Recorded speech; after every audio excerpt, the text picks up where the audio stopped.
Thank you. I don't want my own show. Thank you. Somebody's got to play the straight man for Tim. Hey, listen, pal. I'm as straight as they come. I want to just let the world know. Ed's wearing a green shirt one day after St. Patrick's Day. That's right. And I'm wearing a green sweater. Didn't even plan it that way. It's a shout out to our Irish listeners. That's right. All right. So, Tony, let's talk about some issues going on in our nation's capital where you work on a daily basis. Are you transitioning from the House of Cards? Yes, we are. To what? A sinking ship, maybe? Yeah, well, a House of Cards with not only a shaking hand, but the wind blowing at 45 miles an hour. Exactly. Hey, what did you think of the annual gathering of the? It's called the Conservative. It's CPAC's what it's known as. What's that an acronym for there? Well, Conservative Action PAC, but I think CPAC is probably more descriptive because I'm not quite sure that it's still conservative. It's certainly not the conservative gathering that it was at one time. Although I will say that on the stage throughout the weekend, beginning on Thursday into Friday, a lot of conservative messages were delivered. In fact, I was extremely encouraged once again. Senator Rubio seems to have found his stride in terms of being a complete conservative, speaking to the fiscal issues, the social issues, and foreign policy issues. But he made some pretty strong statements as it pertained to marriage. And that's been one of the issues surrounding CPAC, is that, and it's kind of funny, Tim, and I know you've seen this, Ed, I know as you track these issues, you see it as well. It's okay for conservatives to kind of jettison the social issues, and they're still conservative. Oh, we only have to agree 80% of the time.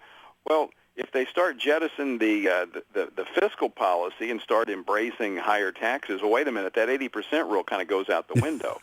Well, it's been the social issues that CPAC's walked away from, but on I think it was Thursday, maybe it was Friday, I don't remember my days, but Senator Rubio took to the floor and made very clear and strong statements about marriage and said, if by my support of a state being able to define natural marriage, that doesn't make me a bigot. And he was very straightforward in that. Louis Gohmert did the same thing. Senator DeMint, former Senator DeMint, now head of Heritage, did the same thing. So some good messages actually being delivered at CPAC. The Republican Party has kind of been without a leader, Tony. And I'm just curious, your thoughts. Senator Rand Paul from Kentucky and Senator Marco Rubio, you just mentioned him. They were the top two vote getters at this CPAC event. Both those guys are considered Tea Party, have their roots in the Tea Party movement, which is, considered the conservative response to the drift of the Republican Party to the center or to the left. What do you think about those two gentlemen? You mentioned Rubio already. I've had a number of conversations with Senator Rubio. In fact, I was just with him a couple of weeks ago and communicated with him over the weekend. He has, I think he's, as I mentioned earlier, I think he's kind of found his stride. Yeah. He was kind of avoiding some of the issues early on, trying to, just avoid the opposition that comes when you take strong positions. But if you go back to his response to the President's State of the Union, I thought it was an excellent speech. In fact, I could have given a speech. I mean, it was solid. Not to mean that all my speeches are solid, but in terms of his embracing of social issues, the family, and then his speech at CPAC. And he's got some great lines that he's been using that are very impactful and very straightforward. So I'm very encouraged, very impressed by Senator Rubio in how he has matured now in the United States Senate. I'm still, the jury is out on Rand Paul. I know he's certainly gotten a lot of attention with his filibuster and other things, but he still is tracking more in a libertarian mode, which many social conservatives are, right there, and there's a very thin line between libertarians and social conservatives on many things, but he's made some statements even as late as last week at NRO, essentially saying that he doesn't think the government should give preference to marriage in the tax code, and that we should just let go of the marriage issue. He believes it's a religious institution, but the government shouldn't care about it. And I take strong exception to that. I think the reason we have almost a $17 trillion debt in large part is because we have allowed the family to be redefined, and our policies have moved away from that core building block of a mom and a dad in a married relationship raising kids, and that is costly. And we can't, if you don't have strong families, something will fill the vacuum, and in most cases it's government. Yeah, Tony, every time the Republicans, and by Republicans I'm talking about the conservatives of this country, every time the Republicans lose a major race, the president was reelected in 2012 when many people thought he was very vulnerable.